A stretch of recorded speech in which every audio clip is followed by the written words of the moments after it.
A single line drawn on an ancient map is often the only difference between a sovereign nation of 100 million people and a forgotten province of a colossal empire. Look closely at the southern border of modern China, and you will see a massive, unified landmass that dominates East Asia, stretching from the frozen northern steppes to the tropical waters of the South China Sea. Yet, right at the southern edge of this giant, a narrow S-shaped nation hugs the coastline, fiercely independent, culturally distinct, and intensely proud. This is Vietnam. To understand how miraculous this country's existence truly is, we must travel back over 2,000 years to a time when the entire region south of the Yangtze River was a vast, mysterious mosaic of diverse tribal peoples, known to the ancient Chinese as the Baiyu, or the 100 Yu. Among these scattered groups were the ancestors of today's Cantonese people in Guangdong, the Zhuang in Guangxi, and the Lac Viet in the fertile Red River Delta of northern Vietnam. When the powerful Han Dynasty expanded southward with relentless military force, it conquered all of these lands, incorporating them into a vast, centralized empire. For more than 10 centuries, northern Vietnam was ruled directly as an imperial Chinese province, subjected to the exact same administrative laws, heavy taxes, and aggressive cultural assimilation policies as its northern neighbors. Yet, as the centuries rolled on, a profound and permanent divergence occurred. The ancient Yue peoples of Guangdong and Guangxi gradually integrated, adopting Chinese identity, language, and culture, eventually becoming the prosperous southern provinces of China we know today.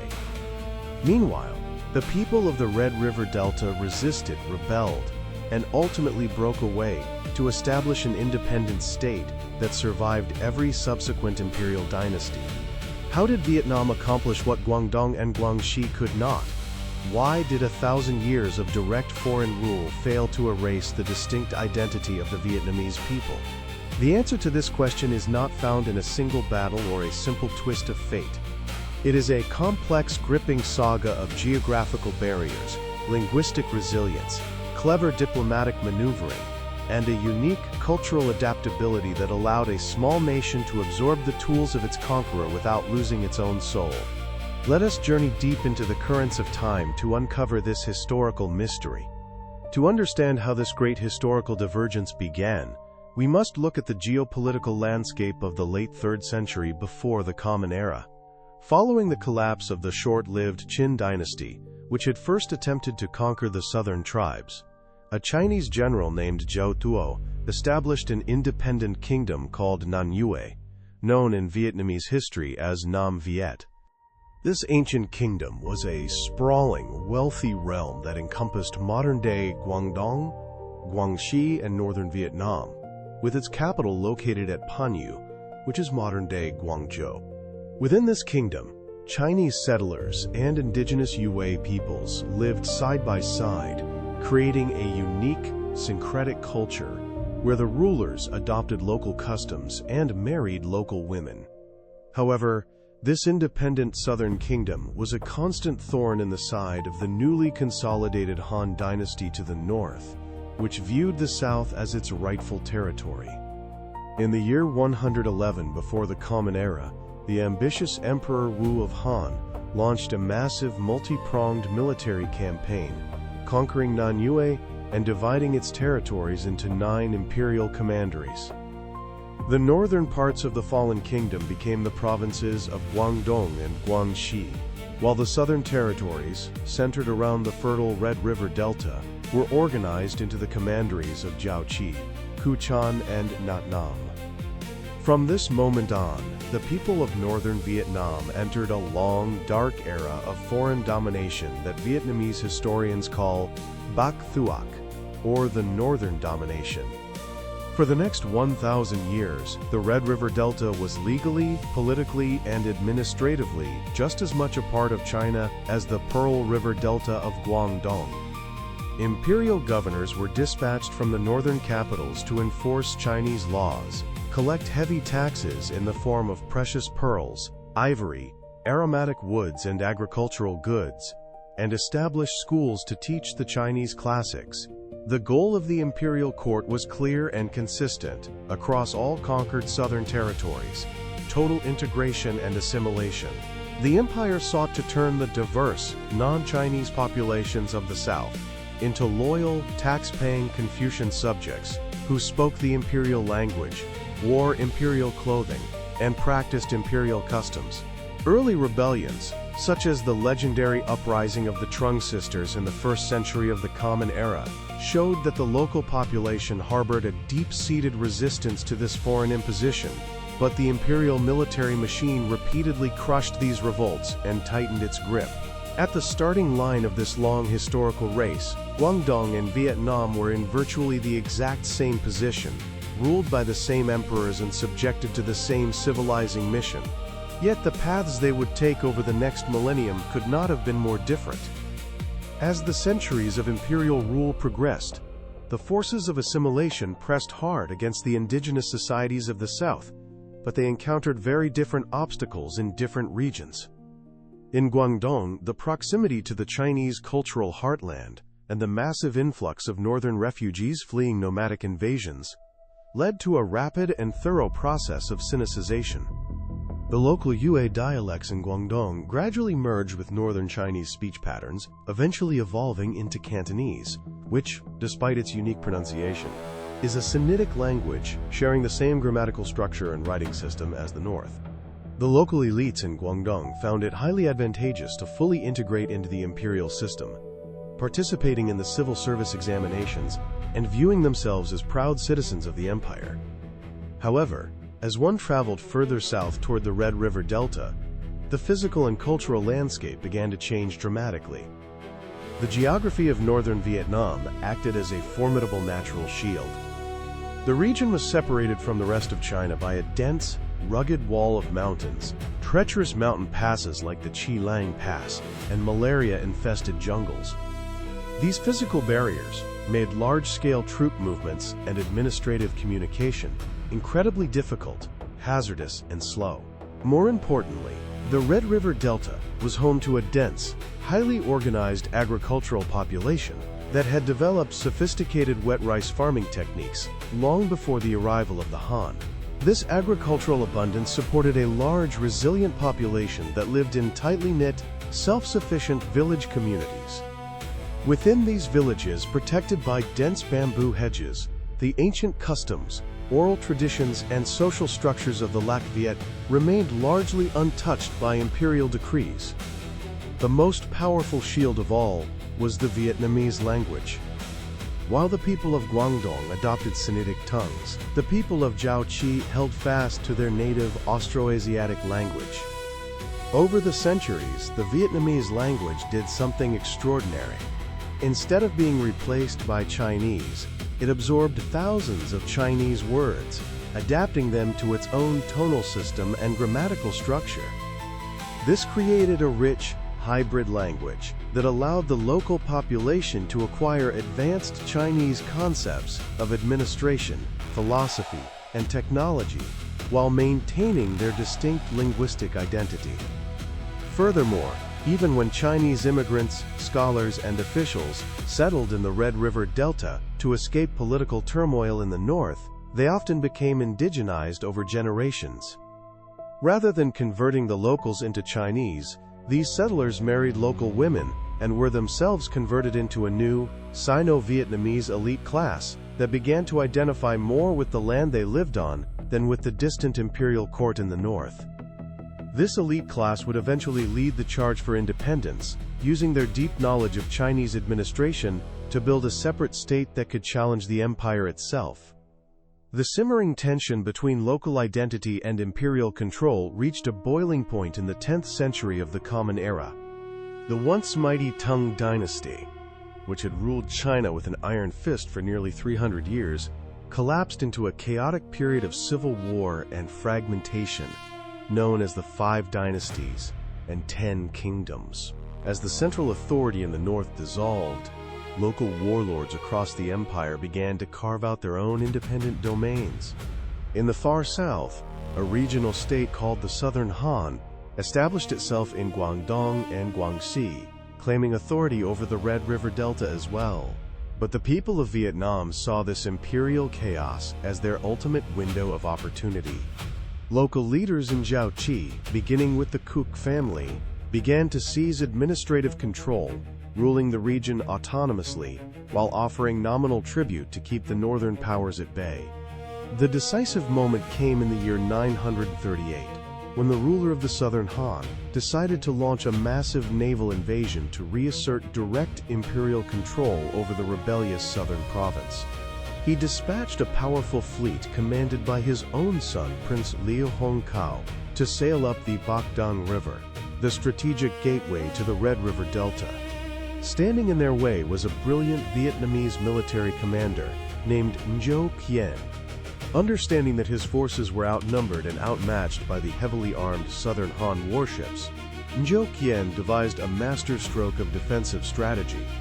He ordered his soldiers to cut down massive trees from the nearby forests, sharpen their tips, cap them with solid iron, and plant them deep into the bed of the Bach River. These deadly stakes were completely submerged during high tide, leaving the river looking perfectly safe and navigable.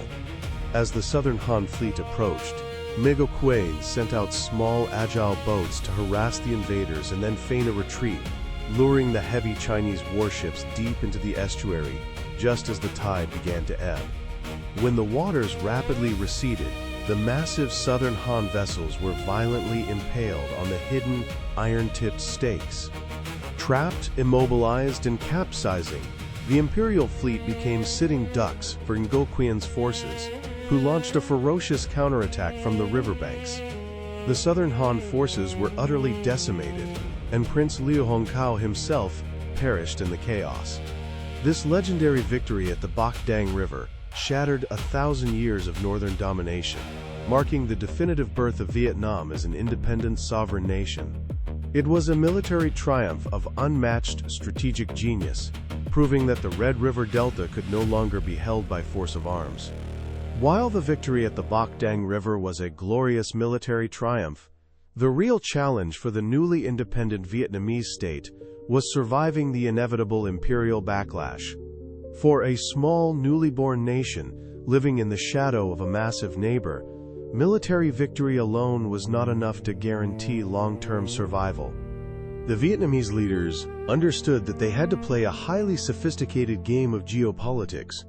Following the rise of the Song dynasty, which reunified China in the late 10th century, the rulers of Vietnam initiated a brilliant diplomatic strategy, known to historians as being an internal emperor and an external king. Domestically, the Vietnamese rulers claimed the title of emperor, asserting absolute sovereignty, their own imperial reign names, and equal status with the Chinese court. But to the outside world, and in their official correspondence with the Song court, they humbled themselves, accepting the title of King of Jiaoqi, or King of Annam, and regularly sending lavish tributary missions to the Chinese capital. This tributary system was a pragmatic compromise. It allowed the Chinese emperors to save face and claim nominal overlordship over the South, while allowing Vietnam to govern itself with complete independence. Whenever a Chinese dynasty forgot this arrangement and attempted to launch a reconquest, the Vietnamese fought back with absolute ferocity. When the Song dynasty invaded in the 11th century, the legendary general Lai Tuong Kiet not only defended the homeland, but even launched a preemptive strike into Chinese territory to disrupt their invasion preparations, famously writing a poem on the battlefield that declared the southern mountains and rivers belonged to the Southern Emperor. Later, in the 13th century, the Vietnamese state achieved the near impossible by thrice repelling the unstoppable Mongol armies of the Yuan dynasty. Under the leadership of the Tran dynasty and the brilliant general Tran Hung Dao, the entire population was mobilized in a scorched earth defense that exhausted the Mongol forces. The Vietnamese state developed its own professional military, its own administrative bureaucracy, and its own legal codes, ensuring that it was never a vacuum of power waiting to be filled. Each time the northern empires invaded, they found a nation that was too costly, too dangerous, and too resilient to hold. In stark contrast, Guangdong, which lacked the geographical isolation of the Red River Delta and had already lost its distinct institutional identity, remained firmly integrated into the Song dynasty and all subsequent Chinese empires, with its population fully identifying as Chinese. The divergent fates of Vietnam and Guangdong offer a profound lesson in the nature of historical survival and cultural identity. It reveals that the survival of a nation is not merely a matter of genetic distinctiveness or passive resistance, but of active, creative adaptation. Vietnam did not survive 1,000 years of Chinese rule by simply rejecting everything Chinese. On the contrary, the Vietnamese elites recognized that to defeat a superpower, they had to understand and adopt the tools of that superpower. They embraced Chinese administrative systems, studied Confucian statecraft, adopted legal codes, and mastered Chinese military strategies. They used these very tools to construct a highly centralized, resilient state apparatus that was strong enough to mobilize the entire population and resist external conquest. This was a process of cultural digestion rather than assimilation. Vietnam took the outer shell of Chinese imperial institutions and filled it with a distinct Vietnamese soul, anchored by their unique language, local customs, and the autonomous structure of their village communities. The village acted as a micro-republic, preserving the ancient traditions of wet rice cultivation, ancestor worship, and communal solidarity that predated Chinese rule. While the imperial administration controlled the administrative centers, the villages remained culturally impenetrable.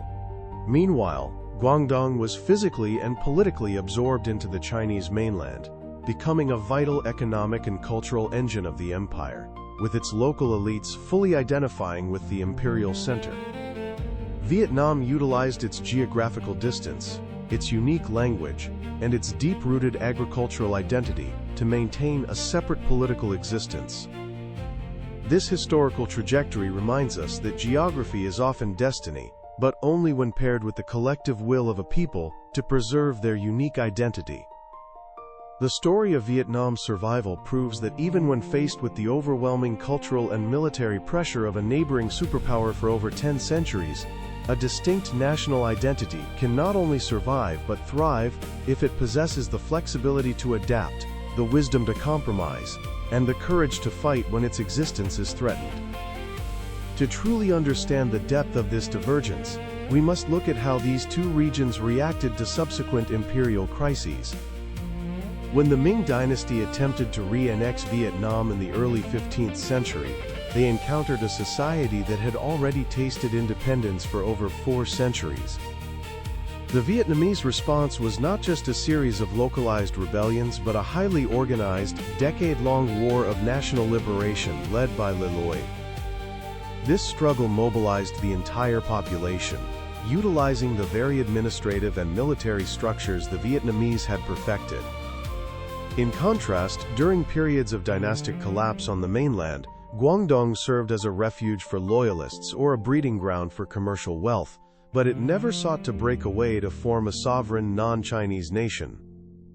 Its elites fought for control of the Chinese empire, not for independence from it.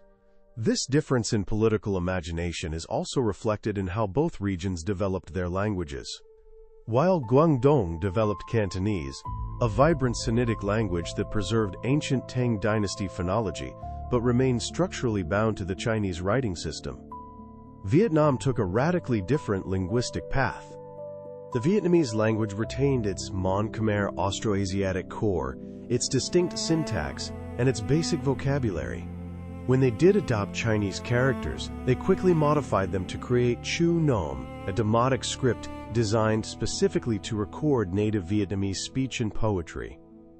This linguistic barrier acted as a permanent cognitive shield against total assimilation. Furthermore, the geographical realities of the Red River Delta created a distinct geopolitical core. Surrounded by formidable mountains and malaria-ridden highlands, this delta was a natural fortress. The Chinese Empire could send armies to conquer it, but maintaining a permanent administrative presence so far from the northern capitals was economically ruinous. The Pearl River Delta of Guangdong, however, was far more accessible via the ancient Lingkou Canal and inland river networks, making its integration into the imperial economic system both logical and highly profitable. Ultimately, the divergence between Vietnam and Guangdong illustrates that nationhood is a conscious, continuous choice. Guangdong chose the path of integration, becoming a cultural and economic powerhouse that shaped the destiny of China from within. Vietnam chose the harder, bloodier path of independence, enduring centuries of defensive wars to safeguard its sovereignty. This choice forged a national psyche characterized by perpetual vigilance, a fierce pride in local customs, and an extraordinary capacity to endure hardship. The border between Vietnam and China is not just a line on a map. It is a monument to a 1,000-year struggle where geography, language, and collective will triumph over the march of empire. When we look at the map of the world today, we often take the borders of modern nations for granted, assuming they were always meant to be. But the story of how Vietnam avoided the fate of Guangdong and Guangxi shows us that history is a series of fragile turning points, where the courage of a single commander, the resilience of a language, or the height of a mountain pass can alter the destiny of millions of people for millennia. It forces us to ask ourselves how our own cultures and nations have been shaped by the silent forces of geography and the decisions of those who came before us. This story is a testament to the power of cultural resilience, showing that even the most powerful empires have limits, and that the human spirit cannot be easily assimilated when it is anchored by a deep sense of identity. If you found this journey through the hidden currents of history fascinating, please take a moment to hit the like button and share this video with others who love to look beneath the surface of global events.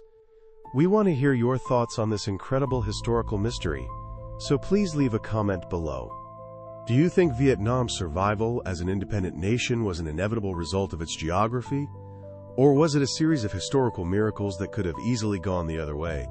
How do you think the history of Southeast Asia would have changed if the Red River Delta had been fully assimilated like Guangdong? Would the region be completely different today? To make sure you do not miss our next deep dive into the epic, untold stories of our world, be sure to subscribe to the channel and turn on the notification bell. Thank you for listening, for questioning, and for exploring the fascinating tapestry of our shared human past with us. Until next time, keep looking closer at the map, keep asking why, and never stop seeking the stories that connect us all.